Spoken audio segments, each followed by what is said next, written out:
Hello and welcome to our joint Centre for Economic Policy Research and Peterson Institute for International Economics webinar on containing the economic nationalist virus through global coordination. My name's Tim Phillips and I'll be moderating for the next hour. Now, one of our panelists today, you'll find out who that is in a minute, recently called economic nationalism an opportunistic infection. And in economies weakened by the spread of COVID-19 and the policies put in place in response to it, of course, will we see that infection take hold and what will happen if it does? So our panel today consists of three people who are very qualified to talk about this infection. Monica de Bolle, first of all, is a senior fellow at the Peterson Institute. She's former director for Latin American Studies at Johns Hopkins University. Hello, Monica. Hello, happy to be here and part of this great panel. Thank you. Now, you've been researching and writing about this for the past couple of years. This isn't something that you've just thought of in the last couple of months, is it? Why have you been investigating this?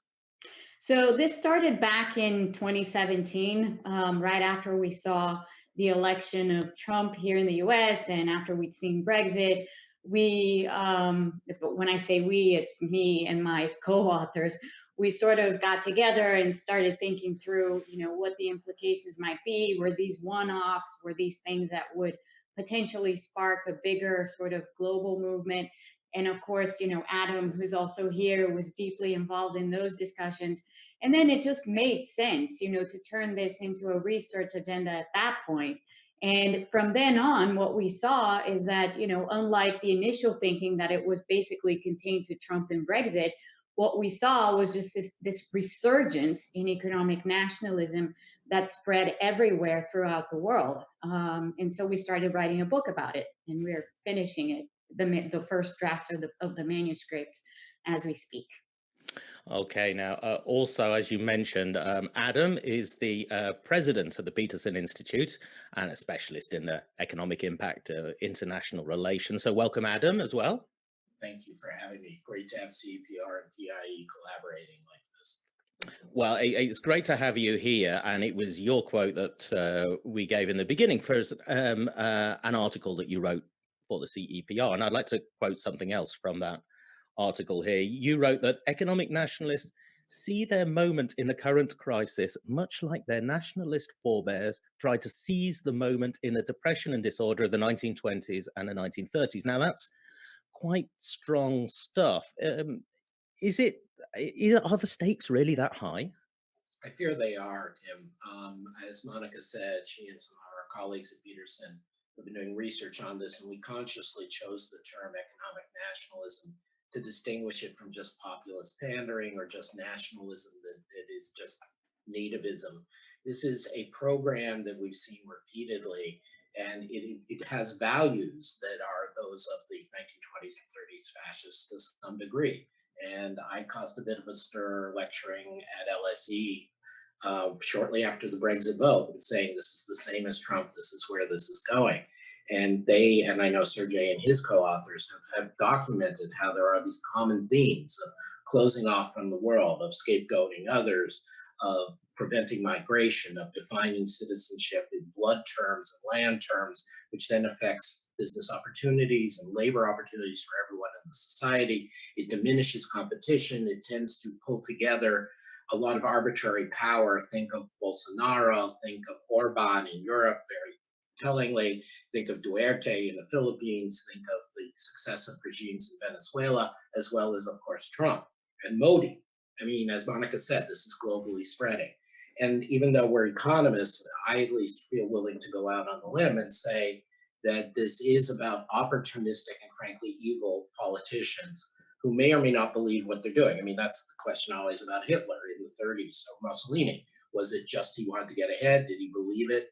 What he was saying was probably both. It was he believed it and he used it to get power. And you see some of the same echoing phenomenon. People like Adam Tooze and Barry Eichengreen have also written about this, where you have businesses and people who don't want to rock the status quo saying, well, we can control them, well, they'll be reasonable. Well, so far they've been reasonable compared to the 30s, but not reasonable compared to the entire post-war era of prosperity and peace we've had. A final point, if I may. There are a lot of people, thoughtful people like Danny Roderick and others, who had been arguing the last few years that globalization had gone too far, that it was sort of inherent that we have localism and people demanding greater sovereignty, greater government control, national spirit. I don't think that's inherent at all. I think that is an opportunistic infection. I think that is something that comes up when people are dissatisfied. It comes up particularly when white males in the US or their equivalent around the world feel threatened that they're no longer going to be in the majority. They are going to be subject to competition. And we should push back on it. Just because people say this and push back on globalization and liberalism doesn't mean they're right. Doesn't mean we have to cave in. Now, our third panelist today is Sergei Guriev. He's a CEPR fellow. He's also a professor of economics at Sciences Po in Paris. And since last year, he's also been the director of the CEPR's research network on populism. Sergei, welcome to you. This topic must also have been something quite apart from your work on populism you came up against when you were chief economist at the European Bank for Reconstruction and Development as well. Thank you very much, Tim. Indeed, it is a very important topic. I agree that economic nationalism and populism are different things, and some populists are not economic nationalists. Economic nationalism usually is about protectionism, at the same time supporting domestic market policies. And in that sense, what is striking is how you have right-wing parties that seem to be in favor of pro-market policies domestically, standing up against globalization and following the policies that both Monica and Adam have mentioned.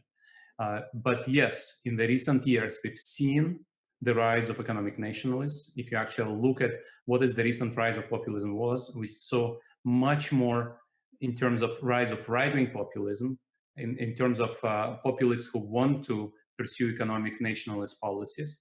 Now, the interesting part is that since those people have been in power for a while now, we already can measure their performance, their economic performance. And even before this epidemic, even before some of them failed badly during the epidemic, even before that, there are a number of papers which show that they actually underperformed the counterfactual. They did not deliver on their promises. And furthermore, they also hurt the very same people that they promised to protect. Their papers, including papers by Adam's and Monica's colleagues at Peterson Institute, showing that the trade war US President Trump started against China actually hurt people that eventually voted against him in 2018 midterm elections.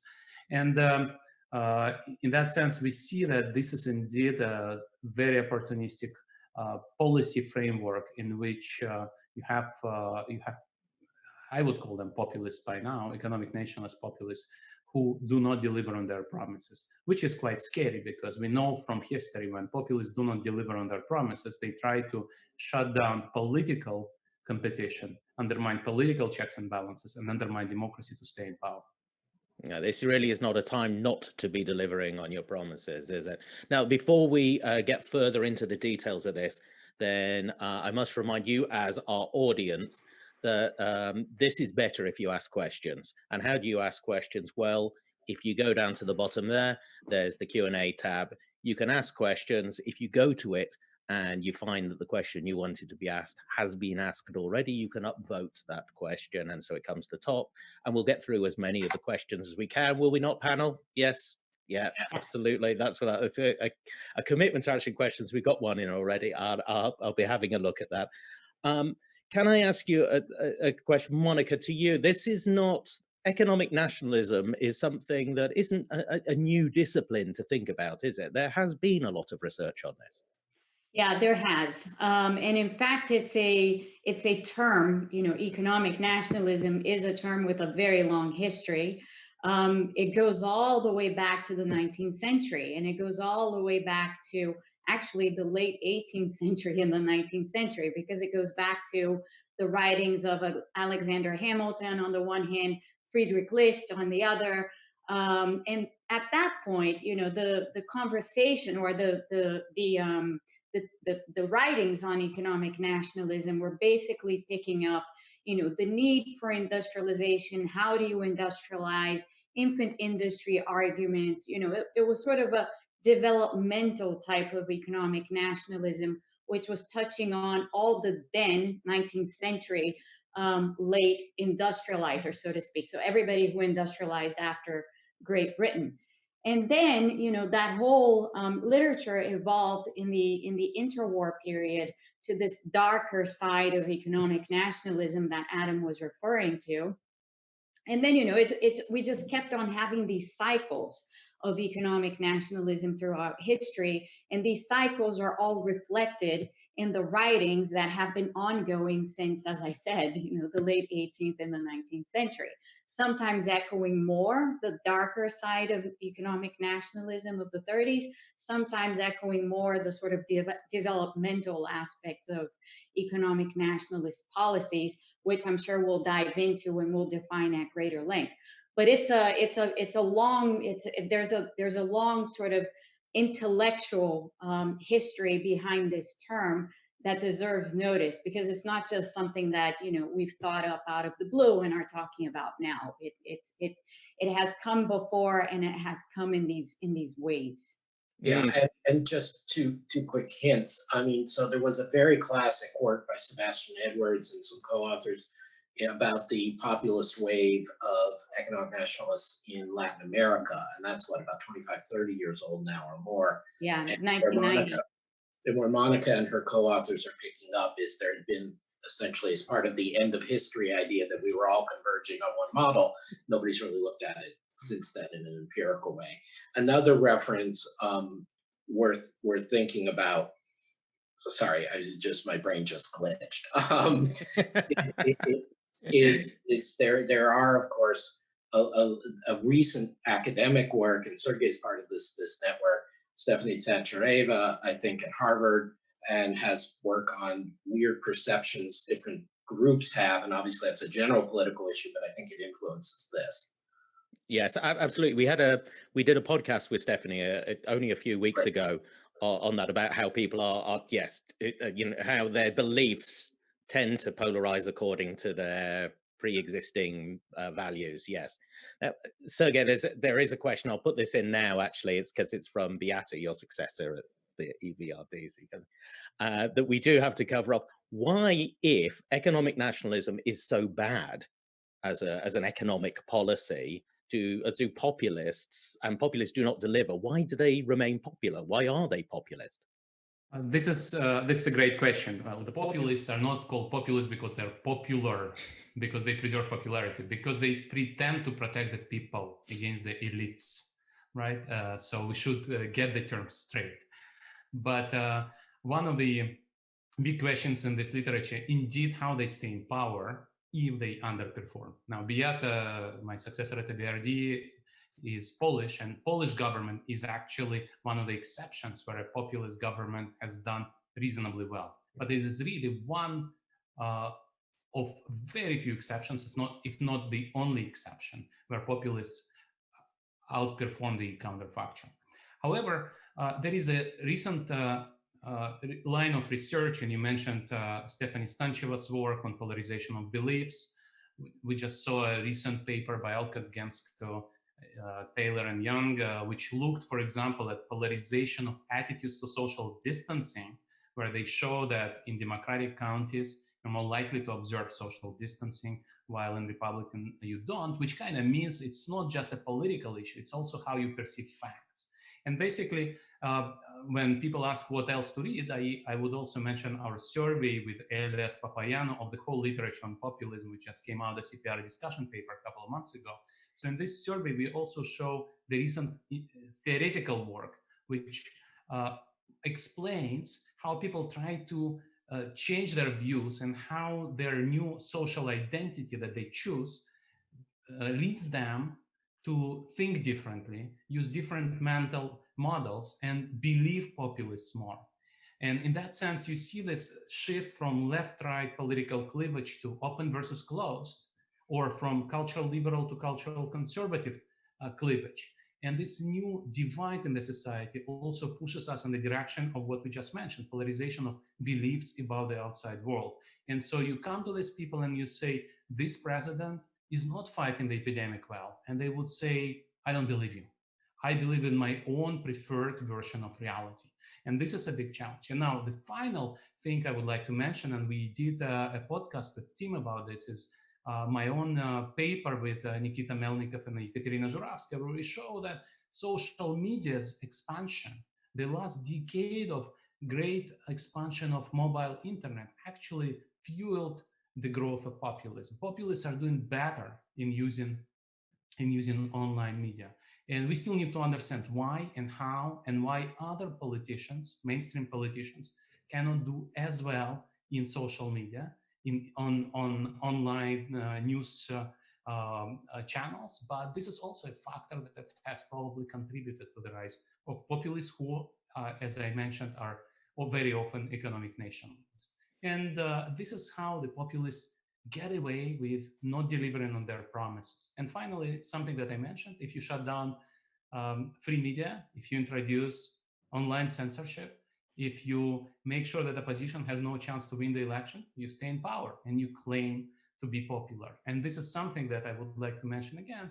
We are now talking mostly about democratic politicians, but some of these people are kind of borderline with autocrats. And modern autocrats pretend to be popular. And this is, again, a line of work that I would like to mention is our series of papers with Dan Friesman, including Informational Autocrats in Journal of Economic Perspectives, where we show how modern autocrats convince the otherwise, convince the public that they are actually popular, even if they are not, through censorship, propaganda, and cooptation of elites. So there are many factors at play, but these people are very skillful in remaining power. Sergei, I'm sorry. I have to disagree in one very important way, which is, despite all the good work you've mentioned, I think our economics profession and the people you've mentioned are still missing the point, because that's still phrased in terms of various kinds of cleavages that are generic.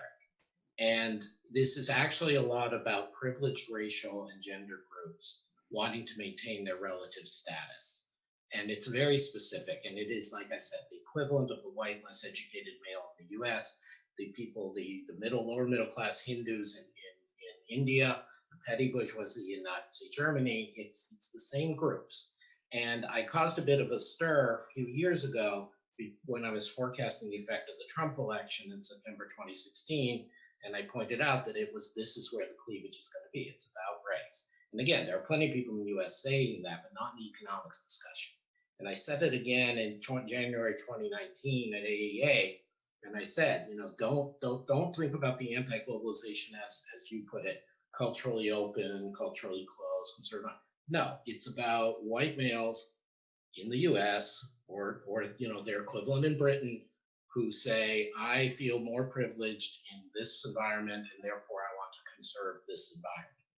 And I think it is a little bloodless and misleading for us not to call that what it is. I agree, and I think this is what I wanted to mention when I said cultural liberal, cultural conservative. This divide is very correlated with the fear of losing status, which you mentioned. I fully agree. Thank you. Monica, I'd like to bring you in, and then we need to move on to COVID-19 because that's why we're here. Okay, so just to back up everything that Adam was saying with the work that we've been doing at the Institute. So Jeremy Zettelmeyer and I have a paper that we published last year that looks at the political party platforms of different political parties across the G20, and we actually developed a methodology by which to measure the content of the economic nationalism content, so to speak. We devise several policy dimensions, their economic policy dimensions, such as trade policy, industrial policy, competition policy, and so on. And then what we did was look at the party platforms and grade them according to this methodology to identify exactly where we were seeing economic nationalism popping up. And it turns out, that where we actually see it popping up across the G20, as I said, matches directly what Adam was saying, because you can see from the political parties and their platforms, the ones which score the highest, who are the groups that were actually voting for those parties, and thus you can establish this mapping. So we have the data to actually support, this idea that it is these groups, and yes, we do have to call them out because they are directly identifiable. Now, the crisis that we're in at the moment, how does economic nationalism manifest itself as a response to this crisis, and how damaging is that? Who would like to take that one first? I could take that one. Monica, you go first, and then we'll go to Adam. Yeah. So in the policy dimensions that I was talking about, one of the policy dimensions that we look at is the rejection of multilateral institutions. And we had already been seeing a lot of rejection of multilateral institutions, but in the current crisis, we just saw a very clear case of a rejection of a multilateral institutions in President Trump saying that he was not going to fund the World Health Organization. So there you go. You know, there is right there an example and an expression of economic nationalism in the works as the epidemic develops. Apart from that, we have seen, you know, economic nationalism manifest itself, and our colleagues at the Peterson Institute have written extensively about this. Trade on medical equipment, you know, the sort of protectionism and other policies that are being put in place to stem trade of medical equipment in the world. And the kind of fallout that that's going to have for everybody, because it's going to affect every country. So these sorts of things we're seeing more and more of, and not to speak of Orban and what he's done in Hungary in terms of grabbing power and, you know, establishing sort of an autocratic system. So we have a whole range of actions here that we've seen across the world, which tell us this very clear story that, you know, the current wave of nationalism is highly opportunistic and is using the epidemic as a platform. Adam. Yeah, just to build on that, and I'm sure Sergei will build further. I mean, right now the G20 is meeting or getting ready to meet. We've just published, Maury Opsahl and I edited a collection of works from our colleagues, and what you kindly referred to before, Tim, was my contribution to the CEPR volume in responding to COVID. And what's clear is these are instances, the global pandemic is a case where international collaboration has direct benefits, because everybody's pushing in the same direction. You want everybody doing the same investments in healthcare. You want everybody sharing the same information. You want everybody fighting against shortages of medical equipment or malnutrition, because those spread the virus, and so on and so on and so on. This is a time when it's not woolly-headed cosmopolitans thinking, oh my God, we should sing Kumbaya. This is a time when there are clear deliverables that you get from collective action. As Maury and I put it, you know, sometimes economic policy isn't about trade-offs. Sometimes, particularly in the international sphere, it's about you can only get to certain fruit if you work together to get up the tree. I mean, this is what we're talking about. And what, as Monica said, I mean, it's horrifying, Trump pulling funding from the WHO. What you're seeing is blame shifting. There's much more formal ways of talking about this. Of course, it's the rough instinct, the reflex of every country, be it European, American, Asian, to say, oh, I got to make sure there's enough for my country. I got to make sure there's enough for my citizens. But we also know that that kind of hoarding and behavior in a crowded theater, in a crisis, in a boat, is going to sink the boat. Failure to have international cooperation will lead to more death. But Adam, is there an instance where you could define economic, nationalism, national self-interest, as it's normally practiced, shall we say, as a positive in this, as something that's understandable and positive? Or are you just saying that all national self-interest at the moment is bad?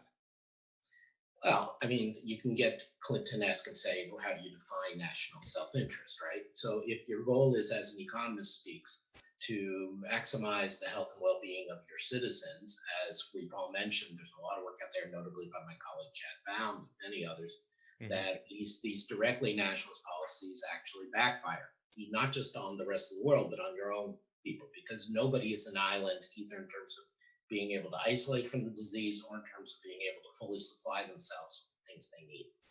So there are national self-interest if you can get, this goes back to the definition of nationalism versus populism versus economic nationalism. A robust nationalism that rallies people around together, like we're seeing in a lot of countries, about lockdown and supporting the medical providers and supporting the frontline workers. Nationalism that is in the developmental spirit of Monica, that you're investing in a better future for your people, that you're all pitching in like we did during the wars. These are things that you can talk about as good nationalism. But this is a problem where the economic solutions are going to be undermined if you try to cut yourself off from other countries, and even worse if you try to beggar other countries. Sergei, where do you see this manifesting in the crisis? Well, there are several things here. One is, as I mentioned, many economic nationalists are populists, and the quintessential feature of modern populism is the fight against the elites, which includes distrust in expertise, rejection of experts' opinion. And this is the crisis where, of course, people understand how important it is to rely on science, rely on scientists and also cooperate globally to create a vaccine, for example, or create testing kits or testing for antibodies. All these issues are, of course, about creation of global public goods, and that's exactly about saving lives. Now, I should say that when we talk about national versus multinational institutions, this is the time where you need a lot of resources. And this is the time where, by definition, nation states have more money to spend than supranational institutions. The whole budget of European Commission is 1% of European GDP. Countries now are putting together fiscal packages of 10% of GDP, 15% of GDP, 20% of GDP. And so by definition, there is a concentration of resources within the realm of the nation state. But of course, as Adam correctly said, there are also global challenges which need to be fought together. One of them is related to the situation in developing countries and poor countries. And this is exactly what's going to be discussed this week in the annual meetings of IMF and the World Bank. What do IMF and the World Bank are going to do, as well as G20 countries, to help countries who cannot easily put together a 20% of GDP fiscal package because they're in debt, they don't have reserves. So they are facing major humanitarian challenges. And this is where the global institutions can help them. And as a citizen of my nation, I would actually say it is in my national interest to help poorer countries to go through this crisis with as few deaths and human losses as possible. There is a question here from Hugo Doyle that is related to that, and he's saying, do you expect to see in the future ex ante regulation to restrict foreign direct investment or ex post blocking decisions on investment, specifically because that is seen as let's concentrate our money in helping those nearest to us? Do you think that this is going to be a change in policy? I think Hugo's right to raise it. This was actually one of our primary focus points prior to us realizing what was happening with the pandemic. Over the last couple of years, a lot of resentment, some justified, some not, has come up in the so-called West against China. A lot of concerns about national technologies flowing to China. And so the US had already put in place a massive expansion, and we would believe an over expansion with too much arbitrary power. But anyway, a massive expansion of its investment barriers and reviews for particularly Chinese, but potentially anybody's investment. And this was being spilled out through the sanctions regime the US runs to affect all kinds of multinational companies, all kinds of multinational research efforts. But I have to stress, this was not just the Trump administration. This was from both parties in both houses of Congress, and something similar was supported in the UK, in Germany, in Australia, even Japan. They're starting to change their rules. And so this was a movement already underway. Where this goes from being China focused, which is bad enough, to being really destructive is when it becomes economic nationalist, every country for themselves, that everything is zero sum, like the things that CEPR has written very well about technological exchange in Europe being disrupted by Brexit. This is going to slow productivity growth. It's going to slow innovation. It's going to slow innovation in responding to the pandemic. But so I think Hugo's absolutely right. And what remains to be played for is how much this kind of barriers to exchange of technology get deepened as a result of this infection. So Reinhilde points out as well that that while international cooperation is a wonderful equilibrium, at the moment there is always the incentive to defect from it, and once one large player defects from it, then everybody else really has to as well. Is there anything we can do about this instability at the moment? Monica. It's hard. In the middle of an epidemic, it's very difficult. So I would say that no. I mean, right now, in the current moment that we're living through, it is extremely difficult to move certain leaders away from the positions that they're taking.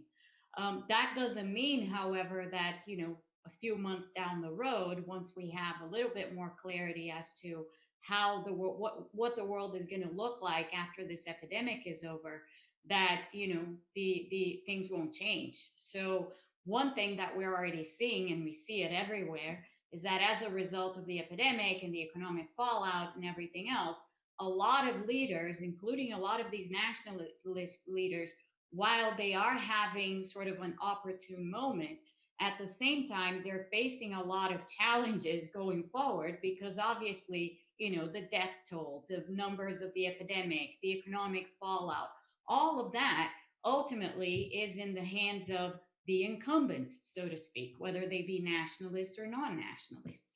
And so I think one thing that will be very interesting to see is, moving forward, as countries have elections, what are we going to see? Are voters going to, put the blame where blame should be put, in places where we haven't seen the right response, both on the economic front as well as on the health front? And if that happens, will we see a change in this economic nationalist way? So I'd say that in the short term, we don't have a lot of room to move the situation, but as time goes by, that will happen in the course of elections, naturally. I think in addition, just in the very short term pre-election, there is room for other countries, notably the European Union, Japan, Canada, Australia, basically the democratic members of the G20, to whack the US upside the head. And sometimes, as we saw in the NAFTA negotiations and other instances, Trump, like most bullies, when he gets whacked upside the head, caves. And so I think Reinhilde raises an important point in game theoretic terms, but it may not be as bleak as she points it out to be. And secondly, since the alternative is mutually beneficial actions, not horse trading, zero sum as Trump portrays it, in this particular situation, not always, but in this particular situation, it also may be easier to get out. So it's daunting, but I don't want to suggest that we're sort of consigned to the prisoner's dilemma or to a collective action problem inherently. While you're on, Adam, there is a question from Emily Blanchard that goes back to your argument that where the identity lines are drawn, and she's saying that while there is a fear of status loss among race, gender, religious, and other lines like that, as you were arguing, is this not triggered by more generic cleavages, which are, for example, wealth differences between those groups, and at the moment, the fear of the vulnerability that different groups suffer in the crisis, and therefore in that crisis, that can trigger, because they're having different responses because they feel the crisis differently. So this is a really important point Emily's raising, and there's been a lot of social science literature on this, and again, Sergei and Monica will have references and concepts, but just to vastly, but not unfairly, oversimplify. When social scientists have tried looking at the basic inequality or chance of unemployment measure as a predictor of how nationalist you get or how populist you get, compared to whether you're white, male, low educated, ideologically disposed to the death penalty, whatever church going, whatever proxy you want to use, those latter set of proxies does much better and drives down massively the explanatory power of the basic inequality. And so this became a topic in public debate a couple of years ago. It was called the economic anxiety argument in the US. The Brexit data, you look at Wales, and versus London, it's not there. Now, it's an interesting question why it's not there, but just it's not. It being the idea that it's generic inequality or generic fear leads to this. It's conditional on who you are. And the other point I would make to Emily, again, this is a really rich topic and I'm not doing it justice. The other point I would make to Emily is that sorry, brain glitched again. I'm getting old. The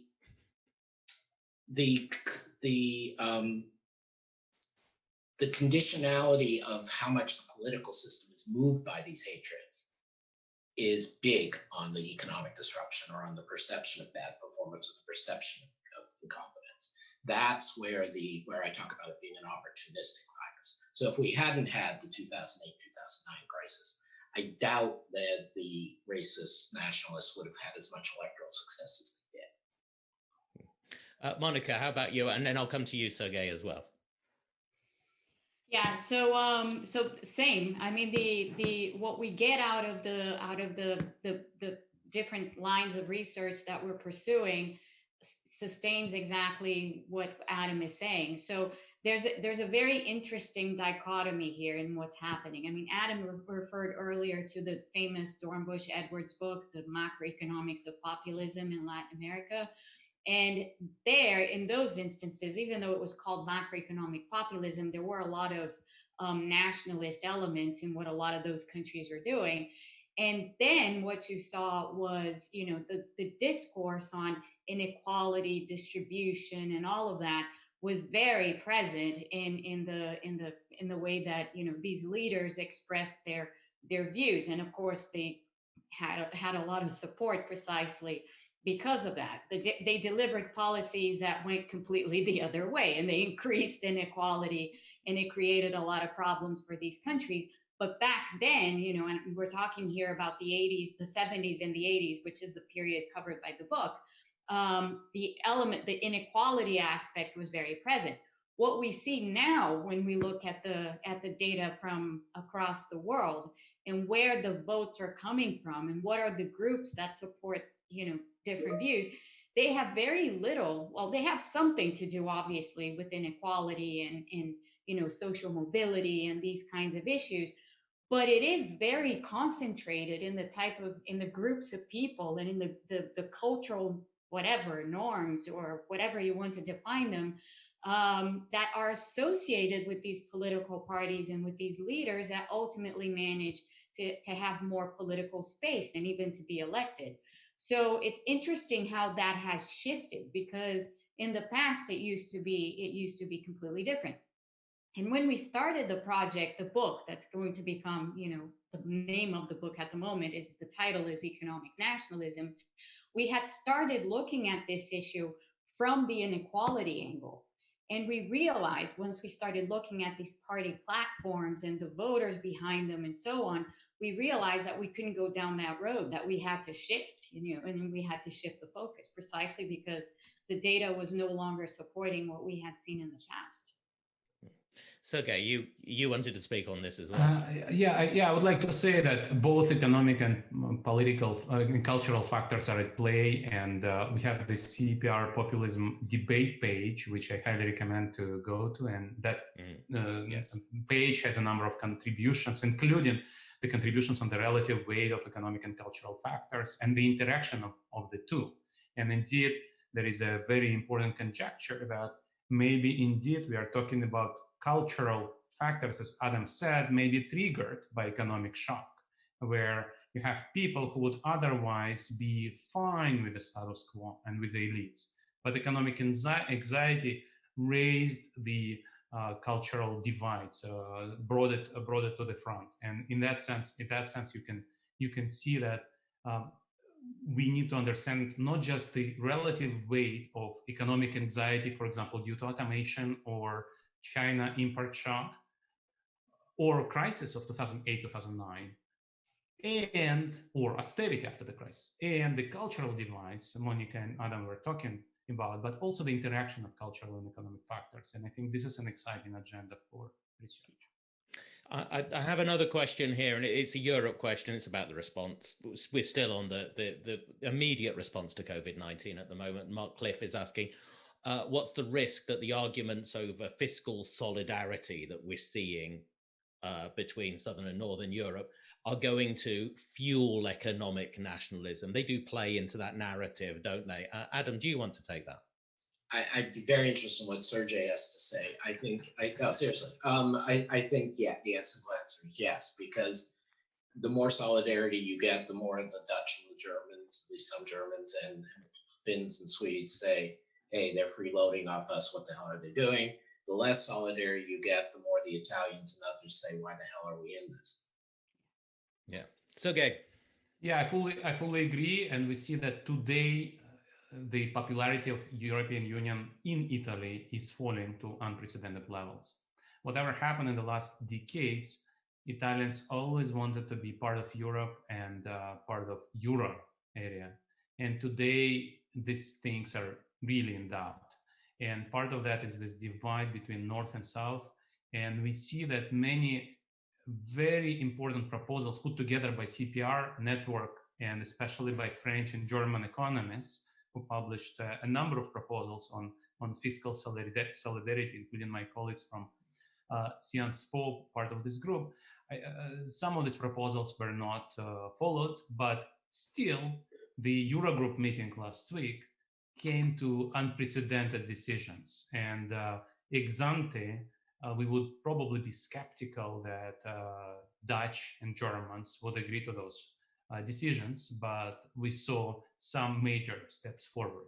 They're still, as I said, minor relative to what nation states can do, but still it's a good sign of solidarity. And then on top of that, we saw that international cooperation that Adam was talking about, it's a common enemy, so we should help each other with whatever we have and whatever the other country is in shortage of. And we saw patients being moved around across borders. We saw medical supplies being exported and imported. So I wouldn't say Europe is failing. I'm just saying that it is a very difficult time, and there is some progress, but I would like to see, would have loved to see more progress. Yeah, we have a question that came in before and a question from Robert Donor as well. Robert Donor's asking about information technology in the current crisis. On the one hand, great, because track and trace and smartphone apps and everything like that. But also greater threats to privacy and increased surveillance. And does that fuel a sort of economic nationalism narrative? Also, Alina sent a question even before we started, and to ask about the role of social media in this crisis. Now, economic nationalists, populists are very good at using social media, as we already said, and some of them have fueled particular narratives in this and are putting out particular narratives in this. What is their responsibility? What is the role of it? How effective is it at creating more economic nationalism? And should it be regulated to do something about this? Monica. Let me come to that question from a different angle, and I'll let my colleagues answer is there something we can do about it? The angle that I want to take is yes, we have that going on the one hand, and we see how we know now how social media divides us up into bubbles, and people have their different realities within those bubbles that they simply, do not want to give up and resist giving up. But there's one element of this crisis that I think is really important, and it is gaining more and more traction, and that's the science. I think not everybody, but I think slowly people are coming to realize one thing, that, their lives are at risk because they're at risk of being contaminated. There's an epidemic out there. And you have the scientific community, which is not acting in any nationalist way. It's actually working together to try to find solutions, and not just that, to produce the ongoing research that they're producing. And I see, even on social media, a lot of people becoming more and more interested in that research and what that research has to say. So we may be, and here I may be being, perhaps I'm a bit too optimistic, but let me make the optimistic statement at least. Perhaps, this is a way by which we're going to be pricking these bubbles a little bit as people become more and more interested in what the scientists have to say. And thus we shift from these made up narratives that are contained in these different bubbles to something that relies on fact, because what people really need to defend themselves from the virus is fact. And maybe this is an opportunity. So let me throw that out as a provocation to my colleagues as they address the bigger question. Yes, who wants to take that first? Adam, you take that first. Oh, no, Sergei.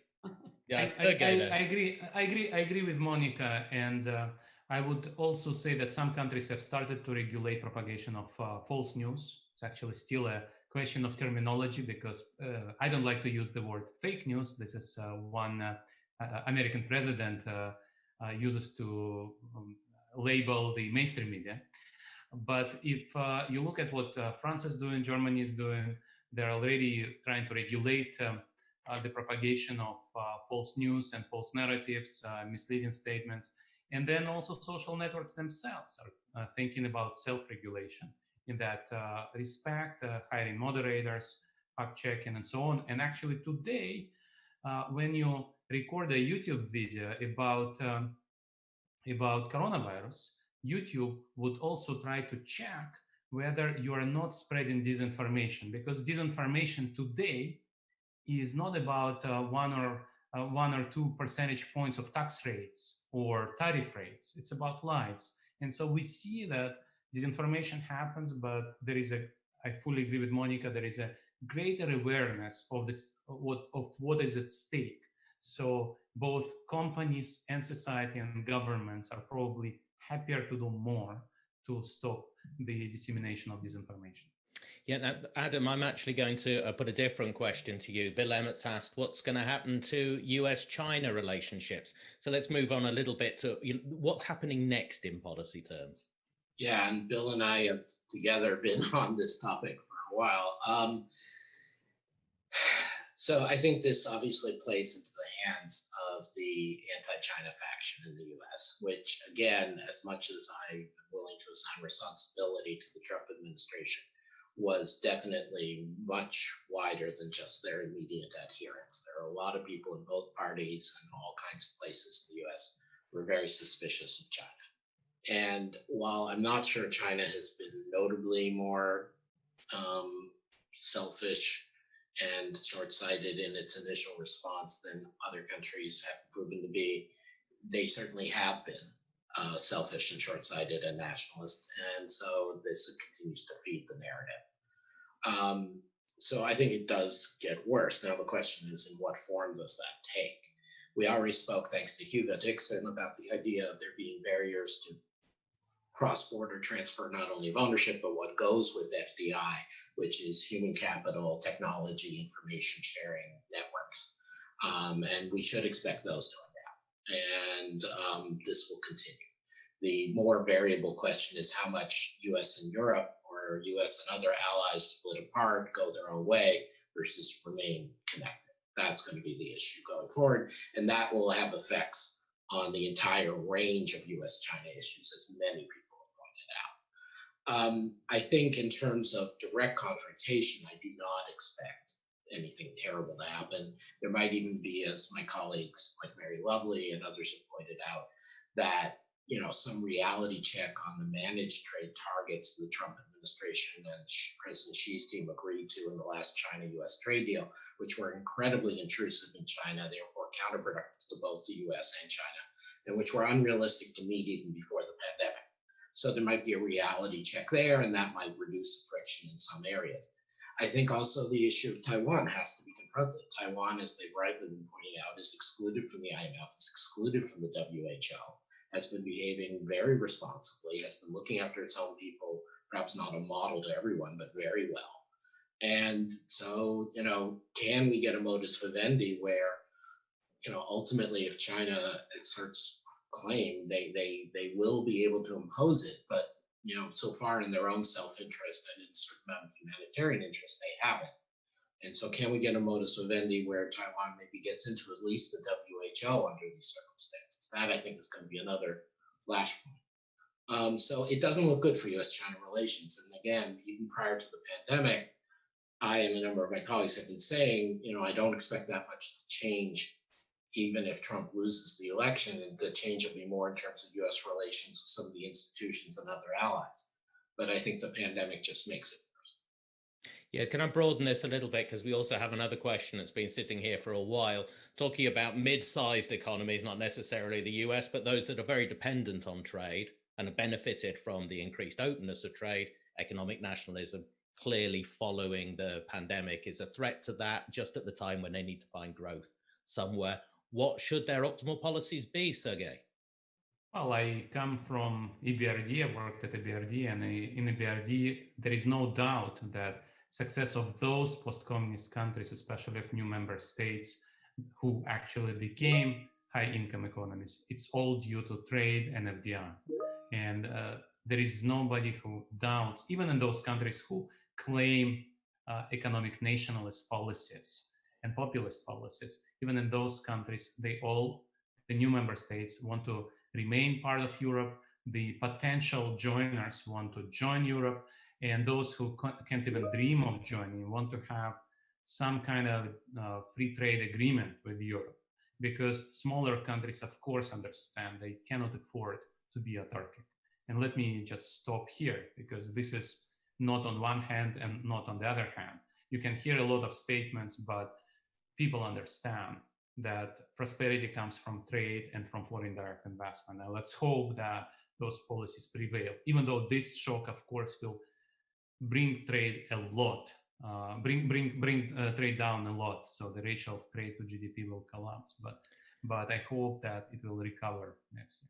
But do they know that, Sergei? Because at the moment, that message is not a widely disseminated message. And you hear more often people saying that we should be bringing more manufacturing home. We should be doing more within our borders. That seems to be a very popular narrative at the moment. That's an excellent question, Tim. A lot of economic nationalists, as Monica could have told you, are believing in this strategy of bringing manufacturing home.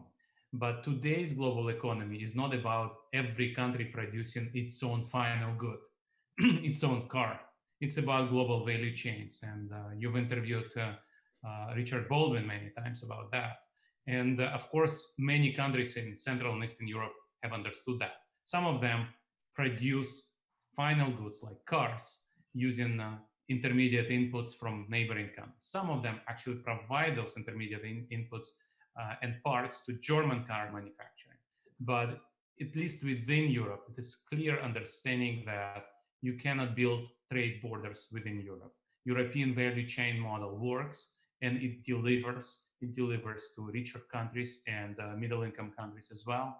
And neighborhood countries which are currently outside of Europe, understand that as well and want to be part of European free trade area, if you like. And it's easy to talk about those issues when you have a big, more or less self-sufficient economy like United States. Even in the United States, this crisis demonstrates that you're reliant on other countries, on other economies for medical supplies, for all kinds of stuff you want to bring in to not just bring prosperity, but also safety, to save lives. And in that sense, I'm optimistic. Can I just piggyback on that? Because I think Sergei is ending on exactly the right note. There is an issue going back to some political science work done in the 70s and 80s by people like Peter Katzenstein about the flexibility of small states, particularly in Europe, but then around the world, because they have to face reality. They have to be more responsible. They have to be more open because these limitations, the inability to become totally self-sufficient, the inability to protect yourself from outside shocks is staring you in the face. And so, of course, sometimes they run off the rails, but it is an important check on the political discourse and the awareness of people. And so, picking up on what Sergei just said, ultimately, the reason people like Sergei and Monica and I and our colleagues argue for international cooperation, argue for international integration, is because even for the US, even for China, even for India and Brazil, it is impossible to make yourself totally secure or even more secure relative to how you are when you're integrated if you manage it right. And the problem for some of these bigger countries is that, including the US, is they can hide that fact. They can delude themselves that they can do better this way. And one piece of research I'd love to see colleagues at CEPR or at Peterson do is some kind of sort of, investment model of diversification. Even if you're the US and you have a large market, how much do you lose over time in terms of insecurity of food supply, of insecurity of medical supplies, of insecurity of income volatility if you're not diversified and integrated? And yes, the US or China can get away with it much more than Costa Rica or Estonia. But in the end, it probably doesn't seem to work even for them. They're just more able to hide the fact that it doesn't work, it being economic nationalism. Now, there are, looking at the list of the people who are on today, there are quite a few people who could well take up your challenge, Adam, to do that. Indeed, I saw some of the names. Yeah, so we've only got 5 minutes to go. So there are a bunch of questions here, which are basically, what can we do about this? If economic nationalism is bad, I think we've established that. What can we do to make this better? What's your suggestion? So you're pushing that to one side. No, I'm trying to make sure the door to the studio, which is our office, doesn't open. Okay, fair enough. Who wants to go first on that? Monica, will you go first? I will. So there are a few things we can try to do about it. One of the things that we can try to do about it is go back to history, and it's an effort in trying to convince people, and people, as we were saying before, want to have their own realities. But there's a lot of historical basis showing that it simply doesn't work. We have seen, as I was saying, bouts of economic nationalism throughout the world in different cycles and different stages of the global economy.